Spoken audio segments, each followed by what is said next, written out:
Middle east में हालात एक बार फिर से गर्म हो गए हैं।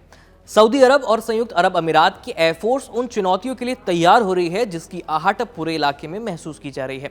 यमन के हूती विद्रोहियों की बढ़ती मिसाइल और ड्रोन क्षमता और ईरान का उन्हें खुला समर्थन, इन सब के बीच दोनों देश दुनिया के सबसे उन्नत हवाई युद्ध और मिसाइल डिफेंस का अभ्यास कर रहे हैं, जिसका नाम है ATLC-35।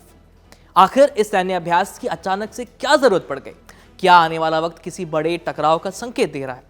और कौन सी नई तैयारियां मैदान में की जा रही हैं?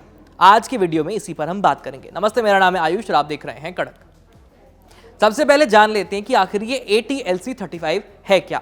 ये एक संयुक्त हवाई युद्ध और मिसाइल रक्षा केंद्र में आयोजित बड़ा सैन्य अभ्यास है जो संयुक्त अरब अमीरात यानी UAE में होता है। सऊदी की वायुसेना यानी रॉयल सऊदी एयरफोर्स और सऊदी की royal Saudi air defence force इस अभ्यास में भाग ले रही हैं। साथ ही दूसरे जो मित्र देश हैं उनकी सेनाएं भी इसमें शामिल हो रही हैं। इस अभ्यास का मकसद है भाग लेने वाले देशों की युद्ध तैयारी को मजबूत करना, उनकी ऑपरेशन प्लानिंग को बेहतर बनाना और असली युद्ध परिस्थितियों जैसा माहौल तैयार करना जिसमें हवाई और मिसाइल हमलों का सिमुलेशन किया जा सके। सऊदी अरब इस अभ्यास में खासतौर पर अपने टॉर्नेडो युद्धक विमानों का इस्तेमाल कर रहा है। उनके पायलट्स को ऐसी ट्रेनिंग मिल रही है जिसमें वो डिफेंसिव और ऑफेंसिव हवाई operation, night flight, combat, search and rescue mission और हवा में ईंधन भरने जैसी जो एक्टिविटी है उसको अच्छे से ट्रेन कर पाए। ATLC-35 सिर्फ हवाई युद्ध तक सीमित नहीं है, इसमें मिसाइल रक्षा यानी एयर और मिसाइल डिफेंस की क्षमता भी विकसित किया जा रहा है ताकि हवाई हमलों और मिसाइल हमलों का सामना किया जा सके। यह अभ्यास पार्टिसिपेंट फोर्सेस को एक दूसरे के साथ मिलकर काम करने और रणनीतियां साझा करने और संयुक्त युद्ध योजनाएं तैयार करने में बहुत मदद करता है। अब आते हैं मुद्दे पर कि अचानक से सऊदी और UAE को इस सैन्य अभ्यास की जरूरत क्यों पड़ी। तो इसकी सबसे बड़ी वजह है यमन के हूती विद्रोही। हूतियों का समर्थक माना जाता है ईरान और वे सऊदी अरब और UAE दोनों देशों के लिए सुरक्षा की चुनौती बन चुके हैं। कई बार हूतियों ने ड्रोन और मिसाइल हमलों की धमकी भी दी है या हमला कर भी दिया है।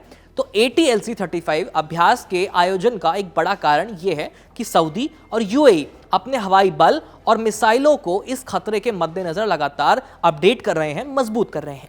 इस तरह का अभ्यास उन्हें वास्तविक संघर्ष जैसे हालात में बेहतर तैयार करेगा, खासकर उन मिशनों में जहां दुश्मन मिसाइल और ड्रोन हमले कर सकते हैं। इसके अलावा यह अभ्यास केवल सैन्य शक्ति दिखाने का माध्यम नहीं बल्कि क्षमता और कौशल साझा करने का प्लेटफॉर्म भी है।